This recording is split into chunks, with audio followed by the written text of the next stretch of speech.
Kita punya dua paragraf pendek. Nah, sekarang kita kerjakan dulu kosakatanya. Ini mudah ya. Yuk, ketemu lagi dengan kata common. Nah, sering banget ketemu. Makanya Kak Ari tulis, karena kata yang potensi kita ketemukan berkali-kali pasti bakal Kak Ari tulis di sini. Common. Yuk, yang bisa langsung. Nah, since semua ngertiin sejak, padahal since punya dua arti. Perius bermacam-macam. Oke. Selain sejak artinya apa? Nah, betul. Jadi kata since, ingat ini punya dua arti. Arti yang pertama adalah kata karena. Arti yang kedua adalah kata sejak. Jadi jangan selalu ngertiin sejak aja. Oke, common artinya umum. Maka ini bisa bersinonim dengan kata usual. Oke, stages tahapan, betul. Consist of mengandung, benar sekali.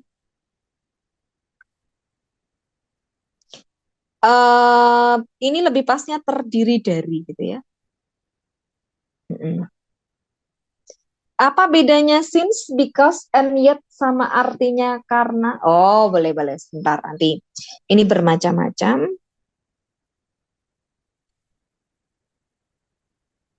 Additional ini artinya tambahan. Oke, sip. Tadi ada yang bertanya apa tadi? Sebentar. Since, because, yet sama-sama artinya karena? Bukan. Jadi kata karena itu punya dua ini ya. Baik. Kata karena bisa pakai kata satu. Grup pertama ini bisa pakai kata because. Ini nanti bisa rules-nya sama dengan kata since, bisa juga sama dengan kata as, bisa juga sama dengan kata for. Yang harus diingat adalah aturan pakainya. Because, since, as, for. Ini harus diikuti yang namanya clause. Clause itu bagaimana? Harus ada subjek, harus ada verb. Contohnya bagaimana? Oke, contohnya yang paling enak diingat. Because I love you,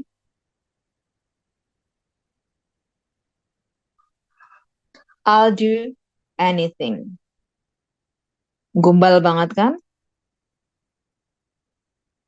Nah, di sini baru ada ini. Because harus diikuti apa? Subjek dan verb. Ada subjek, ada verb. Ini yang namanya clause. Ini boleh diganti dengan since, boleh diganti dengan as, boleh diganti dengan for. Oke, yang kedua.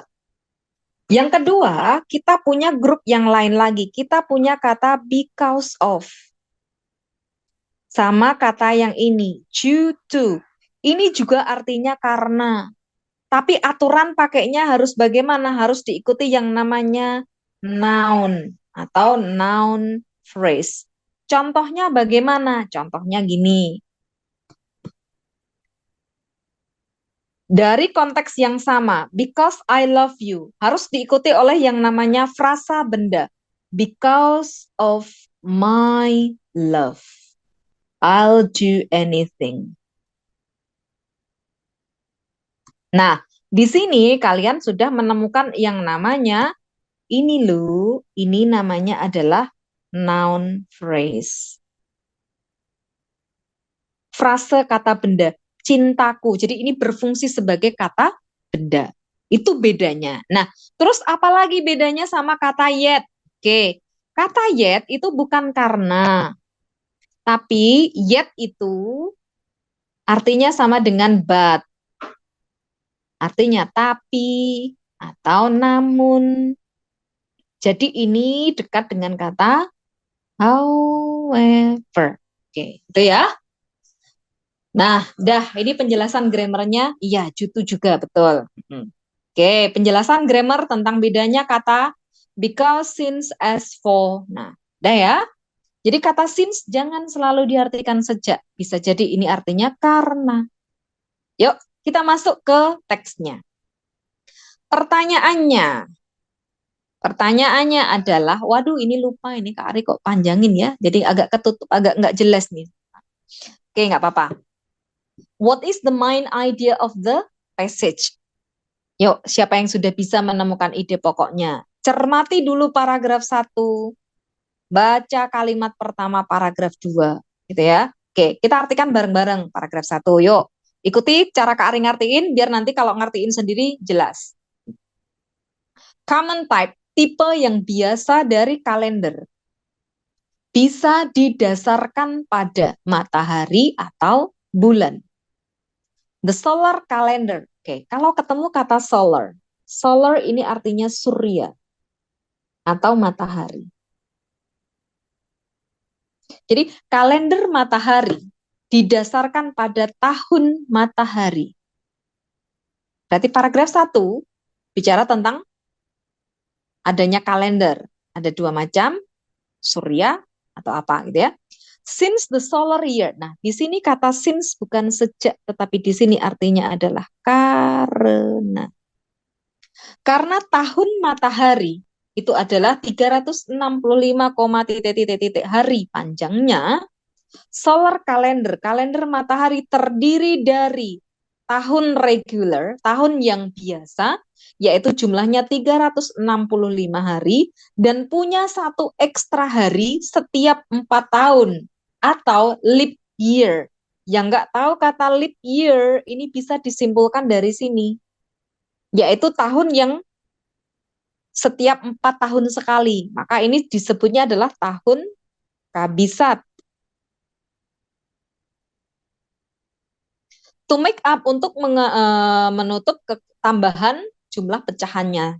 Di dalam kalender matahari, the waxing and waning, membesar atau mengecilnya bulan bisa terjadi pada beberapa tahapan yang berbeda, bermacam-macam tahapan setiap tahun. Berarti paragraf 1 bicara tentang apa? Fokusnya pada tentang yang namanya kalender matahari. Sekarang lihat paragraf 2 bicara tentang apa? The lunar calendar, lunar ini artinya bulan. Kalender bulan disinkronkan terhadap bulan gitu ya. Nah, berarti karena bulan, nah berarti di paragraf kedua ini bicara tentang kalender bulan. Maka jawabannya teng teng teng. Oke, betul C. Sip. Different calendar, kalender yang berbeda memiliki dissimilar. Dis itu artinya tidak, similar mirip. Dasar yang tidak mirip atau dasar yang tidak sama.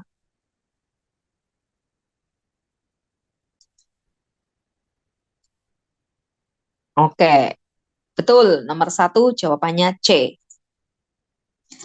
Betul, udah pada betul nih. Sekarang soal nomor 2. Nomor 2 sama nomor 3. Nah, ini udah masuk ke dalam topik kita. Bagaimana informasi di dalam bacaan ini disusun. Oke, passage artinya bacaan. Yo, siapa yang bisa nomor 2?